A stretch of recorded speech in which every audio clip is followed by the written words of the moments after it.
As I go through my days and life and reflecting on what has happened, I realize that use of word, the intellect, has so much burden on me. I just went through the group meditation, a place called Te Moata, where we sat for 40 minutes in silence, meditated, and went out of the meditation room and have the meal, all quiet, nobody's talking. Later, we had the moment of chanting or singing, actually, that there was a guy with guitar singing some phrase. The phrase is in Sanskrit or Indian or whatever the language, and I had no knowledge of it, but he kept on repeating certain phrase over and over and over and over. So it's almost like hypnotizing. It's similar to the state of meditation when the thinking is not needed. Actually, in the meditative state, we throw out everything just to stay put and quiet. The mind may move, but we don't play with it. So let go and just be in the moment, in presence, here and now. So the evening was spent like that. And at the end, we reflected and we totally enjoyed the time, which is basically simplicity, nothing but simple moment that we spend time together, sitting, eating, singing, and reflecting a little bit toward the end. We wanted to share such a moment, and we identified that we don't want to lose that kind of a situation in life. So going back to the intellect, how we use the word and logic versus what we went through. We have the brain, emotion, will, all the construct activities that we have. If it's too brain heavy, we get tired. And we may not be able to process things well, get confused, and without being processed well, the thought remains, and the ideas and the confusion may remain. And as a living being, we feel burdened if we have to carry such weight. So we want to simplify and eliminate as much as possible. In fact, I wrote a book about waste elimination, and one of the main concepts there is to simplify, combine, or eliminate. If you eliminate all and make it the best simple way, it's much better.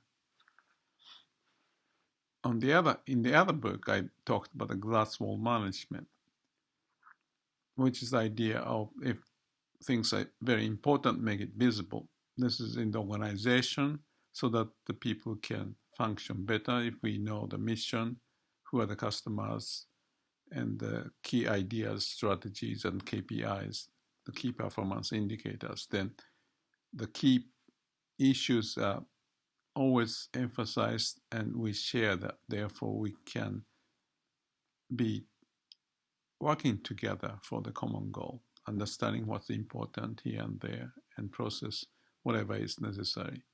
Instead of just doing the job manually and following the rules, we also see I call the glass wall, not the brick wall, the clarity in where we are, what we are doing, what's the purpose of it, how things are going. So the waste elimination idea is to simplify, combine, eliminate so that we can function better. And this glass wall idea, with the idea of mini company, people having ownership and share those important information with each other. Therefore, we can communicate better as a customer and suppliers.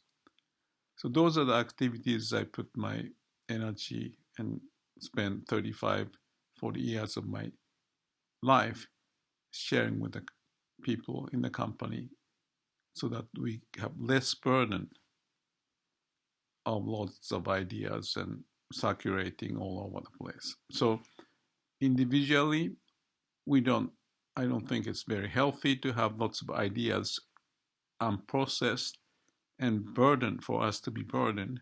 And we need to clarify issues, the clear mind. But every day we have lots of words and ideas and hurdles coming up. And it's a constant challenge to move forward. And we know that that's what we do. But how do we get out of that to have more clarity in what we do, what is our being, the healthy state of our being, not being consumed? Intellect, word, logic, all those are helpful to live. And that's how we became out of animal, to put that brain on top of what animals are. And then therefore we can survive better, and there's a benefit for that. But overburdening is not healthy. So we need to go back and forth, not to say to become animal, but in a way to be like animal, to be in the moment without being consumed by those jumping around of the mind and logic and the different issues, the difficulties at different priorities, and get confused.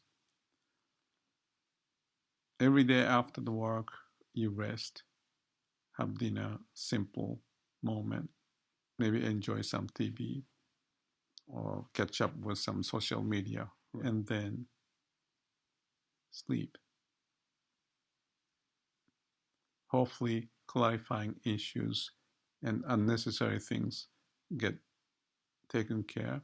Maybe you have a dream reflecting some of those, even if you are sleeping, but hopefully you have some rest, and the next day you open up the mail and news and surprise and new issues that you need to work on, and back to work.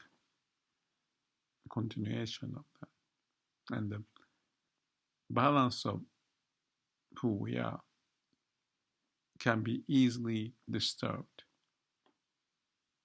Having gone through the visa process and the red tape and difficulties that I have experienced, including the mail delay and misunderstanding of this and that, and the computer is spitting out more information that you need this, and the people are running all over and making a mistake here and there, and I witnessed that. As much as I have witnessed at the shop floor, people get confused because of the, I call crossfire syndrome, lots of initiatives and what's going on. So we need this refreshment and the clarity and understanding and having fun in the process instead of being burdened. Otherwise, we won't be the master of our destiny. We just behave like a slave of whatever the initiative is happening all around.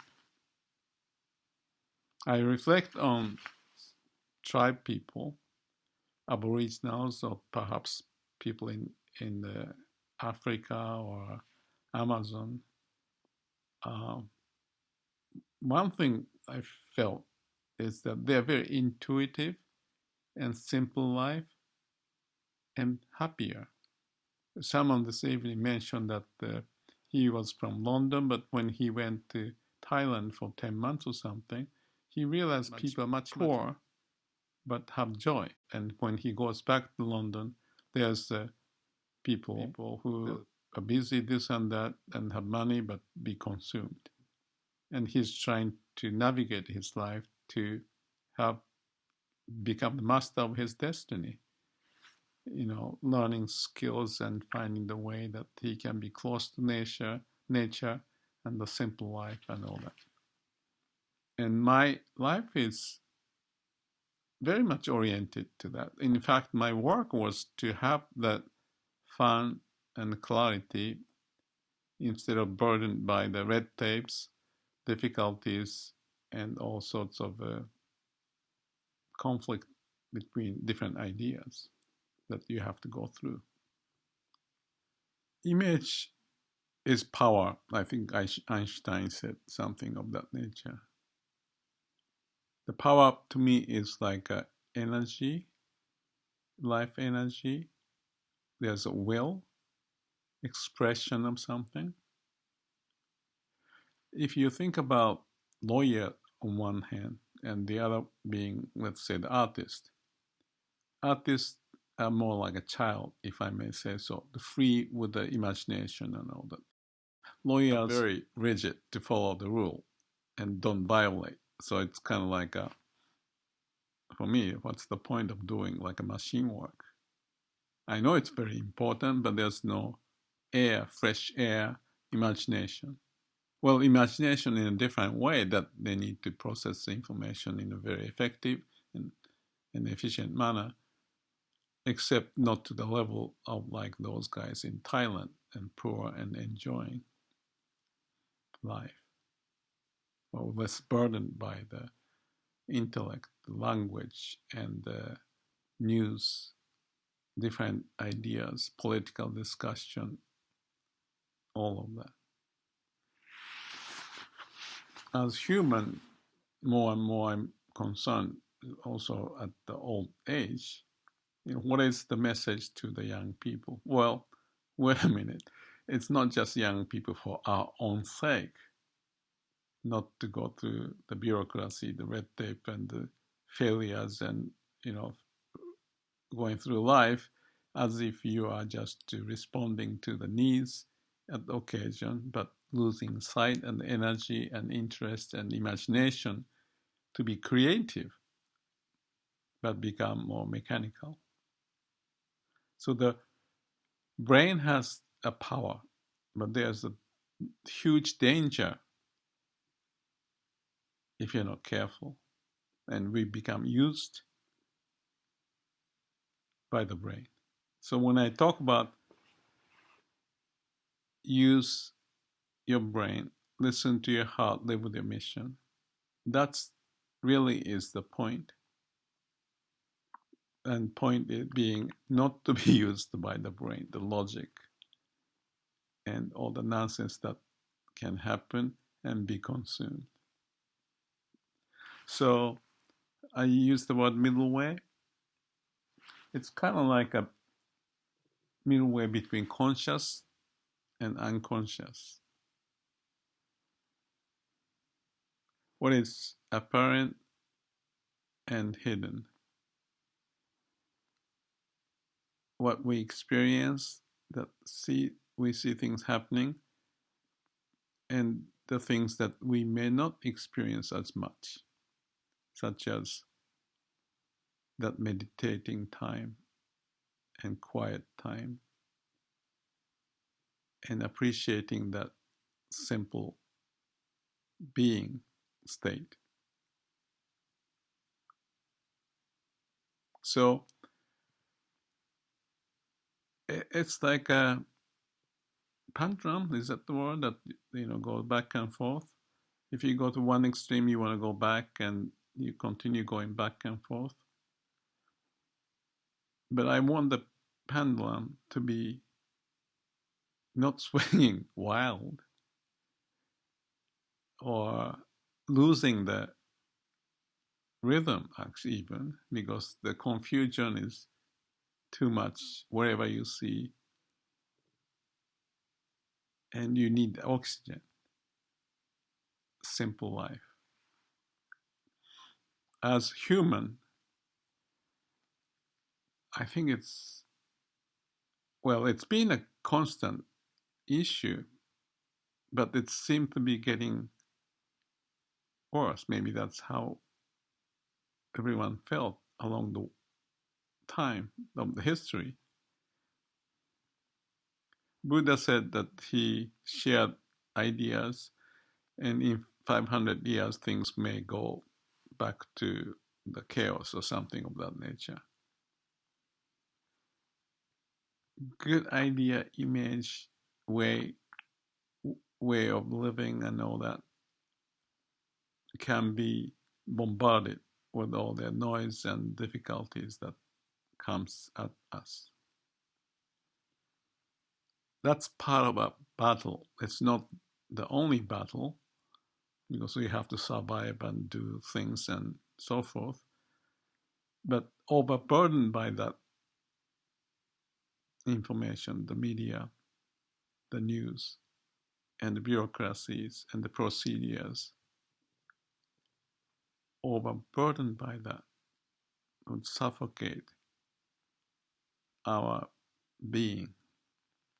You won't be almost like Aboriginal, that you don't carry any inventory to live and know where things are, waterfall, and free to go wherever. And then the modern civilized person came and they are sent to certain area with certain restriction, but with some money or whatever. And I heard the story, they drink and they drive Mercedes but run down, and then eventually they lose the spirit as much as whatever they were given, money and all that. It's a very sad state. Well, you don't want to think like Aboriginals are the animals or whatever, but in a way, animals are burdened because of the human progression of the science and everything. And we may be finding our land scorched. Lots of troubles happening. What can we do? That was one other discussion I had with my neighbor. My answer to that was that we can argue and think and this and that, but can you control what's coming from outside, or shouldn't we control what we can within? I mean, what's the point if we cannot control what's within? And be peaceful and happy given the situation. Self-managing, finding the destiny, utilizing the skills, using the brain but not to be used by the brain. Listen to the heart and live with mission, the destiny that we can find. Reprioritizing the issues, the aim in life. Each one of us can do it, and then each of one of us can dream, aim for certain organization that meet that criteria. So that's the progress from within, from the local level, not from the top. Let's say president of the big nation and the political system and all that. Okay, they function whatever way, but each individual, what can we do? What should we do to have a balance, the middle way, clarity, and create image, power of imagination, intuition. And if we lose that, will be used. The brain would use us. Brain was attached later, but then it started to be used by the brain. So you lose the meaning of this attachment, whether it's called the brain or the money, fame, I don't know. I wish we have a clear image that we don't lose to live. by eliminating and combining and simplifying and clarifying and revisiting and have a moment of reflection and being instead of running all over the place.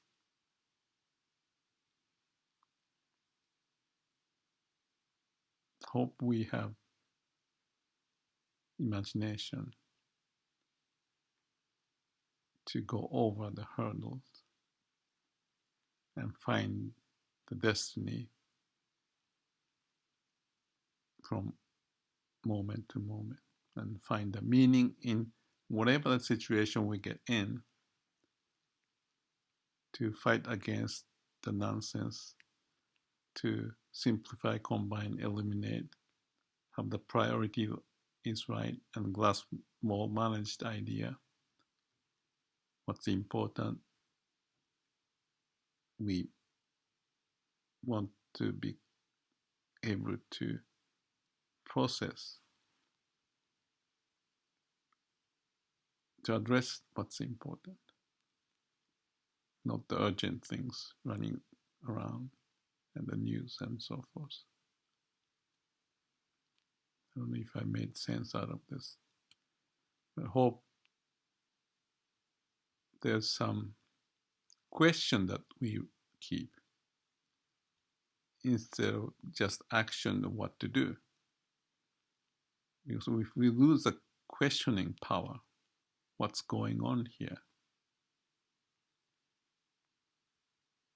we maybe just become a part of the machine or mechanism and lose